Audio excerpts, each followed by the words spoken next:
मान लो आने वाले टाइम में आपने 100 लोगों के लिए भी इंप्लॉयमेंट जनरेट किया, तो अब आप इंप्लॉयमेंट मांग नहीं रहे हो, जॉब मांग नहीं रहे हो, आप जॉब क्रिएट कर रहे हो।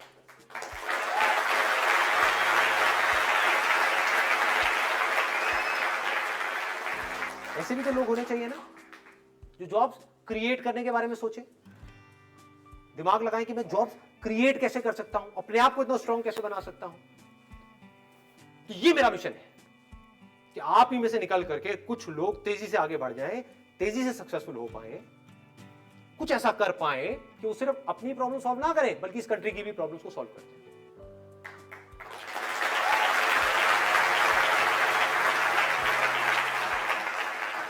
ऊपर से आपकी फाउंडेशन क्या है? ईमानदारी, ऑनेस्टी।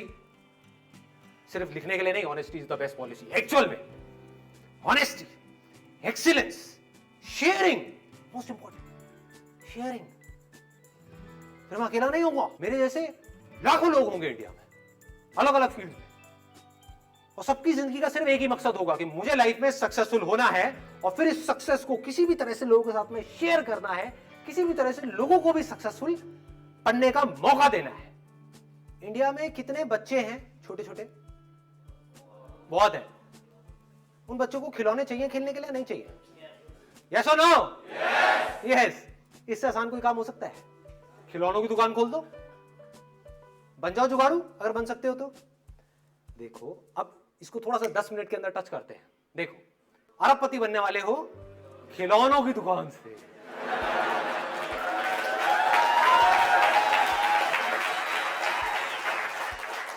मैं सिर्फ सुतली दे करके छोड़ दूंगा, हाँ, और बाकी काम आपको करना है। मैं चिंगारी दे रहा हूं, बम आपके अंदर से फटना चाहिए, अंदर से आना चाहिए कि हाँ। देखो, खिलौने बच्चों को पहले भी चाहिए थे, आज भी चाहिए, आने वाले हजारों साल बाद भी चाहिए। खिलौनों की इंडस्ट्री अपने आप में बिलियंस ऑफ डॉलर की इंडस्ट्री, लाखों करोड़ रुपए की इंडस्ट्री है। इतनी बड़ी इंडस्ट्री है तो उसमें लाखों लोग खप सकते हैं, इतनी बड़ी इंडस्ट्री है। आपने क्या किया? आपने कहा कि मुझे खिलौनों की दुकान खोलनी है। अब कहां खोलोगे? हलवाई के बगल में? कहां खोलोगे? बनो जुगाड़ू, लगाओ दिमाग। नहीं, स्कूल के पास क्या होगा? बच्चे अकेले जाकर के खरीदेंगे? कब खरीदते हैं खिलौने? एक मिनट, कितने लोग यहां पर मैरिड हैं? मैरिड है जिनके बच्चे हो? बच्चे सबसे ज्यादा जिद कब करते हैं? एक मॉल में, और दूसरा बताता हूं, और देखो देखो, इसको कहते हैं, सुनना सुनना सुनना, अभी बात करते करते एक बड़ा मजेदार आइडिया आया है। आप कहोगे कितना खुराफाती दिमाग है इस बंदे का। देखो, यही सोच चाहिए, यही सोच चाहिए, और ये अभी सेकंड्स में हो रहा है। सोचो, इस काम के ऊपर आप 1 महीना लगा दो और फिर इस काम को शुरू करो, तो कैसा होगा ये काम? कितना कमाल का होगा। देख पा रहे हो? देखो, कहां खोलनी चाहिए आपको दुकान? बच्चे बीमार हैं और मां लेकर के जा रही है बच्चों को एक डॉक्टर के पास में, चाइल्ड स्पेशलिस्ट, जहां पर लाइन लगी हुई है कि आपका ये नंबर है, आपका ये नंबर है, आपका ये नंबर है, मतलब 1-1 घंटे बाद नंबर आ रहा है। तो 1 घंटे तक बच्चा बीमार है, मां उदास है,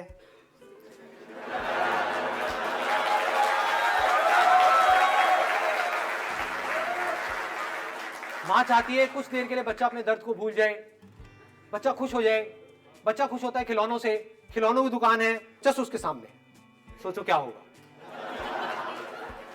और आप क्या कर सकते हो? देखो, आपने क्या कहा, मैं जितने भी बच्चे आएंगे यहां पर उनको फ्री में, अब ऐसा काम कोई नहीं कर रहा पूरे इंडिया में, इसको बोलते हैं जुगाड़ू सोच। देखो, फ्री में बिना पैसे लिए बलून्स दूंगा। आपकी कॉस्ट कितनी है एक बलून की? 5 रुपए। मान लो 2 रुपए की है, उसमें गैस भर गई, ये हो गया, वो हो गया, सब मिला के 5 रुपए की पड़ गई आपको। बहुत हाईफाई बलून नहीं, वो स्पाइडरमैन वाला बलून नहीं, सिंपल सा बलून जिसके ऊपर आपकी जो टॉय शॉप है उसका लोगो है।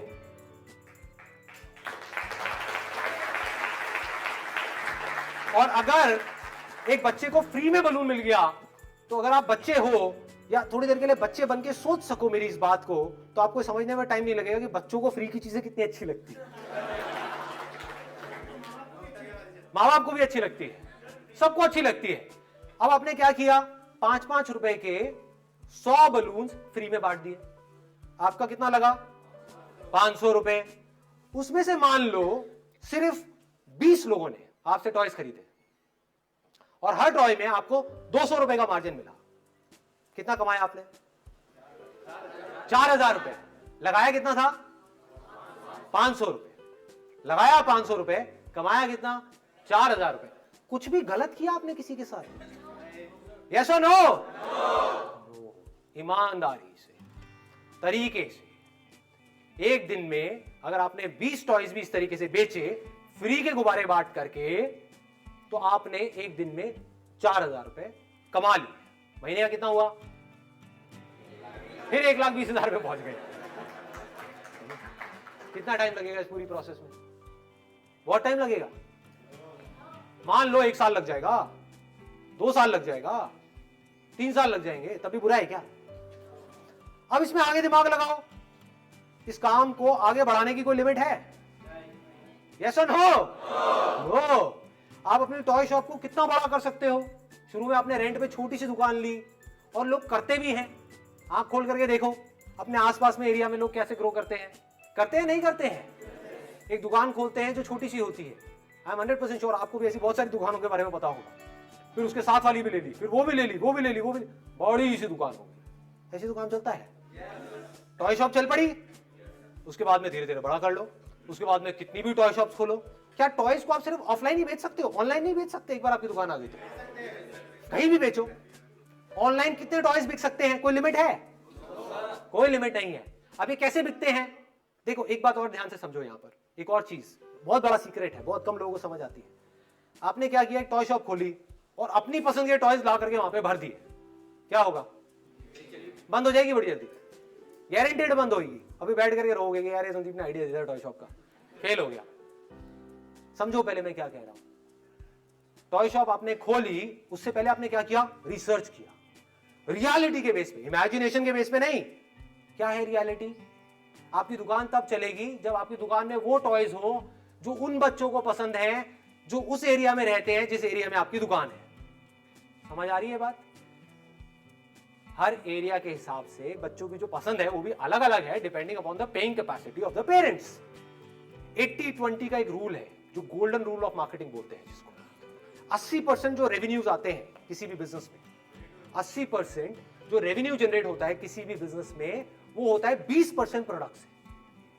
मतलब आप 100 टॉयज अपनी दुकान में रखोगे, उसमें से 20 ऐसे होंगे जो बार बार बिकेंगे, 80 ऐसे होंगे जो कम बिकेंगे, और बहुत सारे ऐसे भी होंगे उसमें से 80 में से जो बिकेंगे ही नहीं। तो आपने क्या दिमाग लगाया कि शुरू में मेरे पास में कोई बड़ी दुकान नहीं है, छोटी सी दुकान है, लिमिटेड कैपेसिटी है। मान लो अगर दुकान का रेंट देने की आपकी कैपेसिटी है 10,000 रुपए, तो उसमें कोई बहुत बड़ी दुकान तो मिलेगी नहीं, छोटी है। तो बजाय 80% ऐसे खिलौने रखने के जो बिकते ही नहीं है, जो मेरी पसंद के हैं, उससे अच्छा यह है कि 20% ऐसे खिलौने रखे जाए जो बच्चों की पसंद के हैं, जो बिकते हैं। इससे क्या हुआ? आपने एक बहुत बड़ा जंप मार दिया। अब आपके पास सारे वो खिलौने हैं जो उन बच्चों को चाहिए जो आपकी दुकान में आ रहे हैं। इसके लिए आप थोड़ी सी खुफिया बनती भी कर सकते हो, यानी कि वो जो दुकानें आपके आसपास में है, जिस एरिया में भी आप खोलने वाले हो, वहां पर जा करके टॉय शॉप के पास में बैठ जाओ और नजर रखो कि जो लोग अंदर जा रहे हैं वो क्या खरीद के आ रहे हैं, किस तरह के खिलौने खरीद के आ रहे हैं। आइडिया तो लग ही जाएगा, तो आपको समझ आएगा कि अरे तेरे की, ये 4 तरह के खिलौने हैं जो बिके ही जा रहे हैं, भर दो अपनी दुकान को इन 4 खिलौनों से। आ गए मजे? क्या जरूरत है एक बड़ी दुकान खोलने की?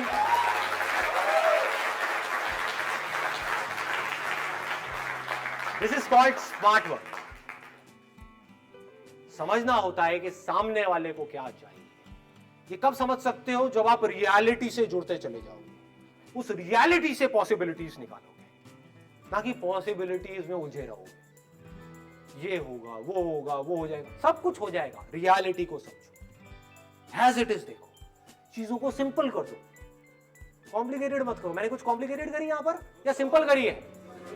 सिंपल किया है, बिजनेस को सिंपल किया है, कॉम्प्लिकेटेड नहीं किया है। कोई भी कर सकता है अगर उसको बेसिक सी बातें समझ आ जाए तो। 10 मिनट के अंदर अंदर इतने सारे आइडियाज आ गए।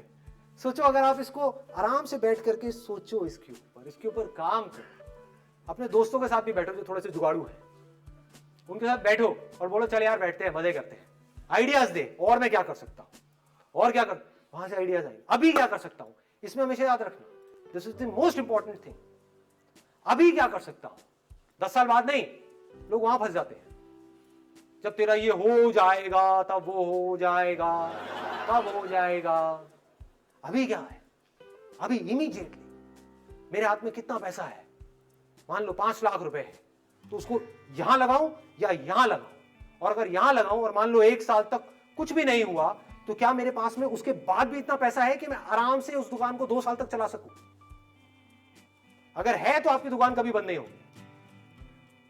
ये सोच करके अपनी इमेजिनेशन के बेस पे बड़े बड़े प्लान बना के आपने एक दुकान खोल दी, ये सोच करके कि अगले महीने से ही मैं लाखों रुपए कमाने लग जाऊंगा, मर गए।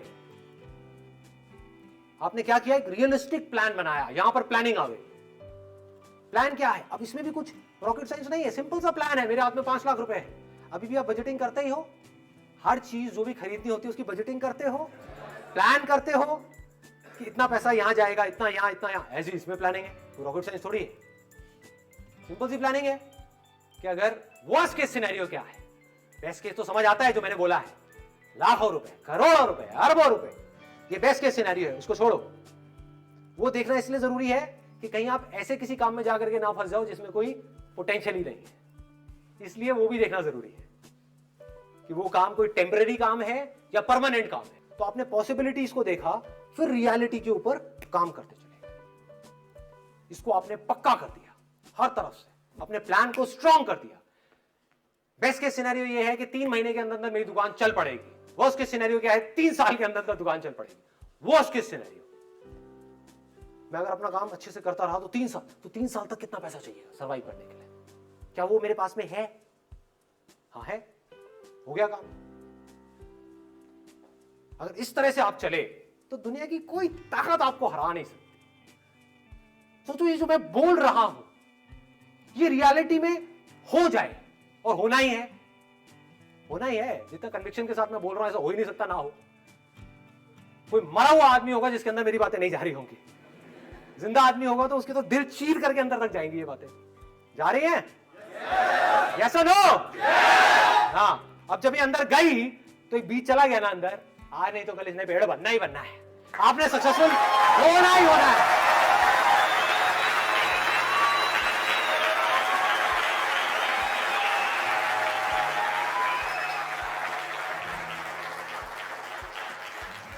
मेरे साथ साथ में बोलना कि अगर इस रास्ते पर चल करके मैं सक्सेसफुल हो गया तो उस सक्सेस को, उस पैसे को अपने तक नहीं रखूंगा, उसको शेयर करूंगा, पूरे दिल से शेयर करूंगा ऐसे लोगों के साथ जिनको उसकी मुझसे ज्यादा जरूरत है। Hats off to you.